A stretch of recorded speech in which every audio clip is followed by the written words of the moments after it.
प्रभु यीशु मसीह ने यह क्यों कहा, यदि कोई मेरे पीछे आना चाहे तो अपने आप का इनकार करें। हमें यहाँ समझने की आवश्यकता है कि अपने आप का इनकार करने की हमें क्यों ज़रूरत है।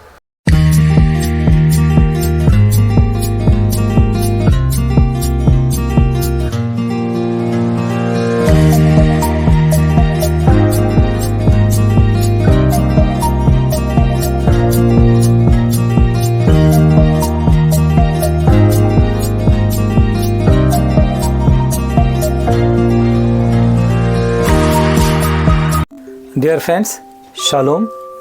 मैं आज के दिन एक संदेश लेकर आया हूँ। आज का संदेश का अंश है परमेश्वर से प्रेम रखना। यद्यपि परमेश्वर से प्रेम रखना जो है वो बिल्कुल सिंपल है और हम जनरली प्रेम को समझते भी हैं, और उसके बावजूद भी जब मनुष्य तर्क वितर्क करता है, उसे और तरीके से समझने या पूरी करने प्रयास करता है, अपना जोर जबरदस्ती लगाता है, तो वो उसके लिए जटिल हो जाता है। प्रेम रखना, प्रेम करना इजी है, पर प्रेम को बातों द्वारा व्यक्त करना मुश्किल है। फिर भी पौलुस ने प्रयास किया है पहला कुरिन्थियों की पत्री 13 अध्याय में प्रेम के विषय वर्णन करने का, और उसमें जितना वो उससे बन पड़ा है उतना व्यक्त किया है। और जो कोई प्रेम की परिभाषा को समझना चाहता है, वो पहला कुरिन्थियों की पत्री के 13 अध्याय के जो वचनों के द्वारा व्यक्त किया भरपूरी है उससे भरें, वैसे अपने आप को सॉफ्ट बनाए रखें, वैसे अपने आप को न्यूट्रल बनाए रखें, वैसे अपने आप को स्वतंत्र बनाए रखें, तो प्रेम की परिभाषा को समझ सकते हैं। अभी मैं आप लोगों को प्रेम की परिभाषा तो नहीं बता रहा हूँ, पर परमेश्वर के वचन के अनुसार परमेश्वर से प्रेम रखना वो कैसा होता है उसे मैं बताने वाला हूँ। लूका 10:27 में लिखा हुआ है, तू प्रभु अपने परमेश्वर से अपने सारे मन और अपने सारे प्राण और अपनी सारी शक्ति और अपनी सारी बुद्धि के साथ प्रेम रख। ये प्रेम जो है तभी टिक सकता है जब आप प्रभु यीशु मसीह को अपने जीवन में सबसे ऊंचा स्थान देंगे। इस लूका रचित सुसमाचार के 10वें अध्याय के 27 वचन को आप लोगों ने कई बार पढ़ा होगा, पर क्या आप लोग इस वचन का पूरा सही अर्थ जानते हैं? चलिए मैं आज आप लोगों को इस वचन में के एक एक शब्दों का अर्थ बता देता हूँ। इसमें 4 शब्द हैं, अपने सारे मन, और दूसरा अपने सारे प्राण, और तीसरा अपनी सारी शक्ति, और चौथा अपनी सारी बुद्धि। आप अपने सारे मन से परमेश्वर से आप कैसे प्रेम रख सकते हैं? अगर इस विषय में सोचें तो आपको पहले चेक करना होगा कि आपका मन कहाँ कहाँ लगता है। कई बार ऐसा होता है कि मन वर्तमान में नहीं है, और जब वर्तमान में मन नहीं होता, जिस काम को आप करते रहते हैं उस काम को आप नहीं कर पाते, और ये कहते हैं कि मन नहीं है। मन नहीं का मतलब मन कहीं तो होगा, पर कहाँ है? कहीं पर वो जाकर फंसा होगा, कहीं पर दूसरी जगह मन लगा होगा। आपको ये चेक करना है कि आपका मन कहाँ लगा है, कहाँ पर फंस गया है, वहाँ से आपको निकालना होगा, और परमेश्वर पर, परमेश्वर से संबंधित अंशों पर, परमेश्वर के वचन पर, आत्मिक बातों पर आपको मन लगाना होगा। यही है सारे मन से परमेश्वर से प्रेम रखना। और दूसरा, अपने सारे प्राण से परमेश्वर से प्रेम रखना। तो आप अपने सारे प्राण से परमेश्वर से कैसे प्रेम रखेंगे? प्राण का जो संबंध है प्रक्रिया से है। जो मनुष्य का जो गतिविधियां होती है, फिजिकली देखा जाए तो परमेश्वर का वचन बाइबल हमें बताता है कि रक्त में प्राण होता है। मनुष्य का जो प्राण और रक्त जो है आपस में मिला होता है।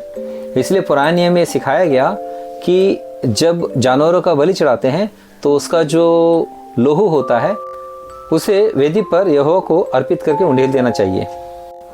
जो लोग नॉनवेज खाते हैं उनके लिए एक चेतावनी है कि वो लोग ब्लड को बिल्कुल ना खाएं।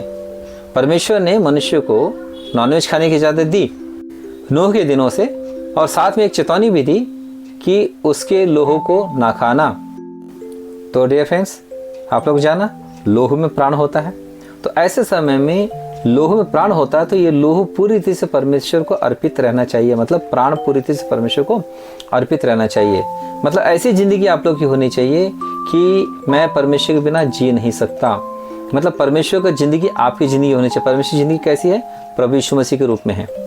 प्रभु यीशु मसीह के बिना आप लोग की ज़िंदगी कल्पना नहीं होनी चाहिए। प्रभु यीशु मसीह से इतर, प्रभु यीशु मसीह को किनारा करके, प्रभु यीशु मसीह के बिना, प्रभु यीशु मसीह को जो पसंद नहीं है वो चीज़ें आप लोग की ज़िंदगी के भाग नहीं होनी चाहिए।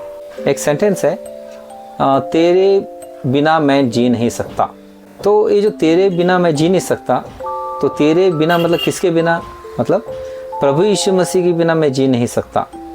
जब आपको इतनी गहराई से इसकी फीलिंग हो तो समझ लीजिए कि आप पूरे प्राण से प्रभु यीशु मसीह से प्रेम रख रहे हैं। यही है सारे प्राण से परमेश्वर से प्रेम रखना। और इसमें तीसरा अंश है, अपनी सारी शक्ति से परमेश्वर से प्रेम रखना। अपनी सारी शक्ति से, इसका अगर आप फिजिकली अगर मीनिंग निकालेंगे, इसका मीनिंग कुछ और निकलता है। मनुष्य कोई अपनी शक्ति का फिजिकली प्रदर्शन करे तो उससे डिस्ट्रॉय हो सकता है, उससे कोई काम बनना बड़ा मुश्किल है। पर आत्मिक रीति से इन बातों को समझना हो तो आपको एकदम कूल माइंड से शांत बैठकर आपको समझने का प्रयास करना होगा। मैं एक उदाहरण से आप लोगों को समझाने का प्रयास करता हूँ। एक मनुष्य के स्ट्रेंथ का 3 भाग करना होगा। एक मनुष्य का हो, चाहे एक परिवार का हो, चाहे एक देश का हो, एक उनकी जो स्ट्रेंथ का 3 भाग होता है। एक भाग जो है उनके उपयोग के लिए होता है, दूसरा भाग जो होता है वो उनकी सुरक्षा के लिए होता है, तीसरा भाग जो होता है उनकी उन्नति के लिए होता है। पहला भाग जो होता है उनके रोटेशन के लिए होता है, दूसरा जो भाग होता है उनके डिफेंस के लिए होता है, तीसरा भाग होता है उनके प्रोग्रेस के लिए होता है। एक परिवार के लिए भी पद्धति ऐसी है। परिवार का जो भी फाइनेंशियल स्ट्रेंथ होता है उससे एक भाग जो होता है अपने रोटेशन के लिए, खाने पीने और जो भी उनका वस्त्र उनकी सुविधाएं की चीज़ें हैं उनके लिए होता है। दूसरा अपनी सुरक्षा के लिए होता है, घर बनाए, घर और दरवाजे की मजबूती, घर की सुरक्षा की मजबूती, ग्रिल लगवा लिए, जो भी और कुछ सुरक्षा के लिए करते हैं। और तीसरा जो भाग होता है उन्नति के लिए होता है, उससे जो वो चाहते हैं, ड्रीम प्रोजेक्ट कुछ नया करना चाहते हैं, जो अपनी तरक्की के लिए, अपने नाम के लिए, अपने आदर के लिए उसमें लगाते हैं। इसे फाइनेंशियल स्ट्रेंथ के रूप में मात्र ना लेकर हम अगर ऊर्जा के रूप में लेते हैं, एक मनुष्य पर जो ऊर्जा होता है उसका भी 3 तरीके से ही इस्तेमाल होता है। एक खुद की दिनचर्या के लिए, और दूसरा सुरक्षा के लिए, और तीसरा उन्नति के लिए। तो 3 शब्द हैं, बल, सामर्थ्य और शक्ति।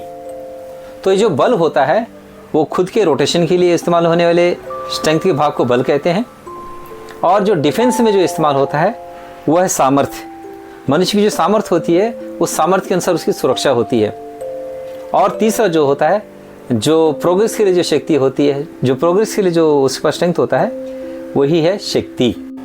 मतलब ये है आपके ऊर्जा का वो भाग, जो तीसरा भाग जो शक्ति के रूप में है, आपके फाइनेंशियल का वो भाग जो प्रोग्रेस के लिए है, आपके समय का वो भाग जो ज़रूरत के लिए लगाने के बाद और अपनी सुरक्षा के लिए भी लगाने के बाद जो बच जाता है, जिसे आप टाइम पास में इस्तेमाल करते हैं, वो समय जिसे आप किसी अच्छे काम में भी लगा सकते हैं। तो ये जो समय है वो शक्ति के भाग में आता है। मतलब आपके ऊर्जा का वो भाग जो आपकी ज़रूरत के लिए और सुरक्षा के लिए यूज़ करने के बाद जो ऊर्जा और बच जाती है, जिसकी विषय आप सोचते हैं कि मैं और क्या काम करूं, मेरे पास एनर्जी है, वो ऊर्जा, वो एनर्जी और समय का वो भाग जो आपके ज़रूरत के लिए, कमाई के लिए, दिनचर्या के लिए और अपनी सुरक्षा के लिए जो कुछ आप बंदोबस्त करते हैं, उसके बाद जो समय बच जाता है वो समय और आपका धन का वो भाग जो आपकी ज़रूरत के लिए, डिफेंस के लिए खर्चा करने के बाद और जब प्रोग्रेस के लिए लगाना चाहते हैं तो वो धन का वो भाग, ये सब शक्ति में आता है। तो आप परमेश्वर से पूरी शक्ति के साथ प्रेम करने का मतलब है ये जो भाग है, ये भाग परमेश्वर के लिए इस्तेमाल होने की आवश्यकता है। आप लोग इन सारी बातों को समझते होंगे। जब एनर्जी ज़्यादा हो जाता है बॉडी में और एनर्जी को जहाँ इस्तेमाल करना चाहते हैं तो कैसे कैसे जगह में इस्तेमाल करते हैं।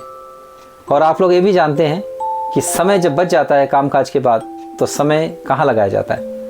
एनर्जी को ज़्यादातर जब इस्तेमाल किया जाता है तो ऐसे जगह में जहाँ लगाया जाता है जहाँ पर इंसान बहका रहता है। और समय के विषय में देखा जाए तो टाइम पास के लिए लगाता है, और धन के विषय में देखा जाए तो वो फिजूल खर्चे में ज़्यादा लगाते हैं इंसान। बहुत ही कम लोग हैं जो अपने धन को अपने फ्यूचर के लिए सही उपयोग करते हैं। जो आपके पास ऊर्जा बच जाती है उस ऊर्जा के विषय में आपको देखना होगा कि आप परमेश्वर की सेवकाई के लिए या परमेश्वर के काम के लिए या परमेश्वर को ढूंढने के लिए आप कितना लगा रहे हैं। और आपके पास जो समय बच जाता है वो समय के विषय में आपको देखना होगा कि आप इस समय पूरी रीति से आप परमेश्वर को दे रहे हैं या नहीं। आपको देना होगा।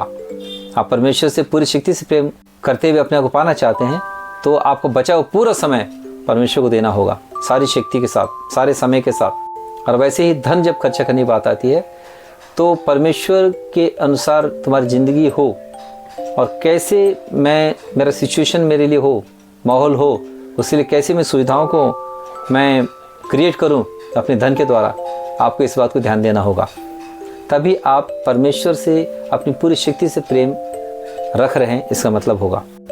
आप लोग मेरे इस एक्सप्लेन को सुनकर यह ना सोचें क्या बचा हुआ समय परमेश्वर के लिए, क्या बचा हुआ ऊर्जा परमेश्वर के लिए, या बचा हुआ धन परमेश्वर के लिए, क्या बचा हुआ ही परमेश्वर देंगे, ऐसा ना समझे। मैंने ये नहीं कहा बचा हुआ ही, पर मैं कह रहा हूं बचा हुआ भी। तो बचा हुआ भी समय, बचा हुआ ही समय नहीं, बचा हुआ भी समय परमेश्वर को देना होगा। बचा हुआ ऊर्जा भी परमेश्वर के लिए खर्चा करना होगा, परमेश्वर को ढूंढने के लिए। अब हम लूका रचित सुसमाचार के 10वें अध्याय के 27 वचन के उस 34 शब्द के विषय में देखते हैं, अपनी सारी बुद्धि से परमेश्वर से प्रेम रखना। तो बुद्धि का संबंध विवेक से होता है। जब आप परमेश्वर से प्रेम रखते हैं तो आपके पूरे लाइफ स्टाइल में, आपकी सारी व्यवस्था में, आपके परिवार की व्यवस्था में इस बात का ख्याल आपको रखना होगा कि परमेश्वर को ऊंचा स्थान मिले, प्रथम स्थान मिले, रिस्पेक्ट का स्थान मिले। इसी विषय में हमारे प्रभु यीशु मसीह ने कहा मत्ती 10 के 37 और 38 वचन में, जो माता या पिता को मुझसे अधिक प्रिय जानता है वह मेरे योग्य नहीं, और जो बेटा या बेटी को मुझसे अधिक प्रिय जानता है वह मेरे योग्य नहीं, और जो अपना क्रूस लेकर मेरे पीछे ना चले वह मेरे योग्य नहीं। डियर फ्रेंड्स, हमारे प्रभु यीशु मसीह के इस कथन का आप लोग ऐसा मीनिंग कभी ना निकालें कि अपने माता पिता, भाई बहनों और या बेटा बेटी उनको बिल्कुल नज़रअंदाज करना चाहिए। यहाँ नज़रअंदाज करने के लिए नहीं कहा गया है, पर उनको रिस्पेक्ट देना है। उनको जो रिस्पेक्ट देना उनको देना है। माता पिता को माता पिता का ही रिस्पेक्ट देना है, प्रभु यीशु मसीह का रिस्पेक्ट नहीं देना है। बच्चों को और पत्नी को उतना ही रिस्पेक्ट देना जो उनका रिस्पेक्ट है, पर प्रभु यीशु मसीह का जो रिस्पेक्ट होना है उतना नहीं देना। मतलब परमेश्वर का रिस्पेक्ट अलग है और मनुष्य का रिस्पेक्ट अलग है। इस बात का ख्याल आप लोग को रखना है। अर्थात यह कि परमेश्वर को रिस्पेक्ट देने में भक्ति भावना होती है, मनुष्य को रिस्पेक्ट देने में भक्ति भावना नहीं होनी चाहिए। भक्ति मनुष्य की नहीं, भक्ति परमेश्वर की करनी चाहिए। मतलब यह कि कोई आप लोगों से यह कहे कि प्रभु यीशु मसीह चाहिए या मैं चाहिए, तो तय कर लो। तो आपको ये क्लियर तय करना होगा कि प्रभु यीशु मसीह ही चाहिए, और आप पलटकर उनसे यह कहना होगा कि प्रभु यीशु मसीह मुझे चाहिए, मैं प्रभु यीशु मसीह के साथ चल रहा हूँ, यदि मैं तुमको चाहिए तो तुम मेरे साथ चलो। डियर फ्रेंड्स, इस रीति से आप अपने अच्छे विवेक के द्वारा अपने जीवन में, अपने परिवार में, अपने संस्थान में प्रभु यीशु मसीह को जो रिस्पेक्ट देना वो दे पाएंगे, और इस रीति से आप परमेश्वर की अपनी बुद्धि के द्वारा रिस्पेक्ट कर पाएंगे। ऐसा करने के द्वारा ही आप अपनी सारी बुद्धि से परमेश्वर से प्रेम रखने वाले होंगे। डियर फ्रेंड्स, यह रहा इन शब्दों का अर्थ। अपने सारे मन से, अपने सारे प्राण से, अपने सारी शक्ति से, अपनी सारी बुद्धि से परमेश्वर से प्रेम रखना।